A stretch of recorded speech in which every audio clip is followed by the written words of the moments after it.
اور مصر میں جس شخص نے اس کو خریدا اس نے اپنی بیوی سے جس کا نام زلیخا تھا کہا کہ اس کو عزت و اکرام سے رکھو، عجب نہیں کہ یہ ہمیں فائدہ دے یا ہم اسے بیٹا بنا لیں۔ اس طرح ہم نے یوسف کو سرزمین مصر میں جگہ دی، اور غرض یہ تھی کہ ہم ان کو خواب کی باتوں کی تعبیر سکھائیں، اور اللہ اپنے کام پر غالب ہے لیکن اکثر لوگ نہیں جانتے۔ اور جب وہ اپنی جوانی کو پہنچے تو ہم نے ان کو دانائی اور علم عطا کیا، اور نیکوکاروں کو ہم اسی طرح بدلہ دیا کرتے ہیں۔ اور جس عورت کے گھر میں وہ رہتے تھے اس نے ان کو اپنی طرف مائل کرنا چاہا اور دروازے بند کر کے کہنے لگی، یوسف جلدی آؤ۔ انہوں نے کہا کہ اللہ پناہ میں رکھے، وہ یعنی تمہارے میاں تو میرے آقا ہیں، انہوں نے مجھے اچھی طرح سے رکھا ہے، میں ایسا ظلم نہیں کر سکتا، بے شک ظالم لوگ فلاح نہیں پائیں گے۔ اور اس عورت نے ان کا قصد کیا اور انہوں نے اس کا قصد کیا۔ اگر وہ اپنے پروردگار کی نشانی نہ دیکھتے تو جو ہوتا سو ہوتا۔ یوں اس لیے کیا گیا کہ ہم ان سے برائی اور بے حیائی کو روک دیں، بے شک وہ ہمارے چنے ہوئے بندوں میں سے تھے۔ اور دونوں دروازے کی طرف بھاگے، آگے یوسف پیچھے زلیخا، اور عورت نے ان کا کرتا پیچھے سے پکڑ کر جو کھینچا تو پھاڑ ڈالا، اور دونوں کو دروازے کے پاس عورت کا خاوند مل گیا۔ تو عورت بولی کہ جو شخص تمہاری بیوی کے ساتھ برا ارادہ کرے اس کی اس کے سوا کیا سزا ہے کہ یا تو قید کیا جائے۔ یوسف نے کہا، اسی نے مجھ کو اپنی طرف مائل کرنا چاہا تھا، اور اس کے خاندان میں سے ایک گواہ نے گواہی دی کہ اگر اس کا کرتا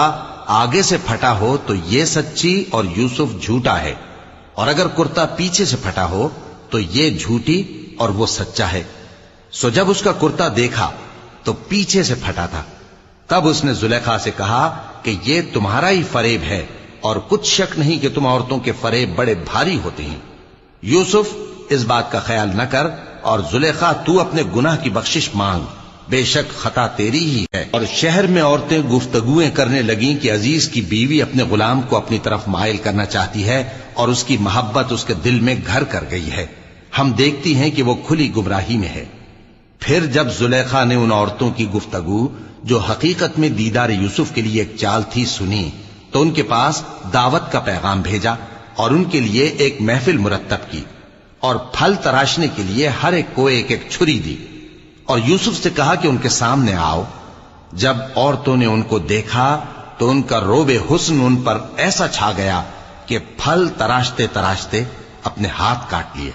اور بے ساختہ بول اٹھیں کہ اللہ پاک ہے، یہ آدمی نہیں، یہ تو کوئی بزرگ فرشتہ ہے۔ زلیخا نے کہا، تو یہ وہی ہے جس کے بارے میں تم مجھے تانے دیتی تھیں، اور بے شک میں نے اس کو اپنی طرف مائل کرنا چاہا مگر یہ بچا رہا، اور اگر یہ وہ کام نہ کرے گا جو میں اسے کہتی ہوں تو قید کر دیا جائے گا اور ذلیل ہوگا۔ یوسف نے دعا کی کہ پروردگار، جس کام کی طرف یہ مجھے بلاتی ہیں اس کی نسبت مجھے قید پسند ہے، اور اگر تو مجھ سے ان کے فریب کو نہ ہٹائے گا تو میں ان کی طرف مائل ہو جاؤں گا اور نادانوں میں سے ہو جاؤں گا۔ پس ان کے رب نے ان کی دعا قبول کر لی اور ان سے عورتوں کا داؤں ٹال دیا، بے شک وہی تو سننے والا ہے، جاننے والا ہے۔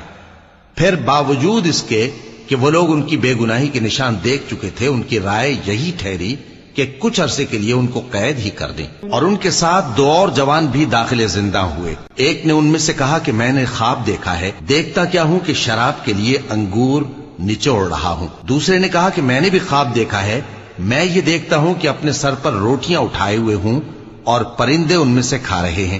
تو ہمیں ان کی تعبیر بتا دیجئے کہ ہم تمہیں نیکوکار دیکھتے ہیں۔ یوسف نے کہا کہ جو کھانا تم کو ملنے والا ہے وہ آنے نہیں پائے گا کہ میں اس سے پہلے تم کو اس کی تعبیر بتا دوں گا۔ یہ ان باتوں میں سے ہے جو میرے پروردگار نے مجھے سکھائی ہیں۔ جو لوگ اللہ پر ایمان نہیں لاتے اور آخرت کا انکار کرتے ہیں،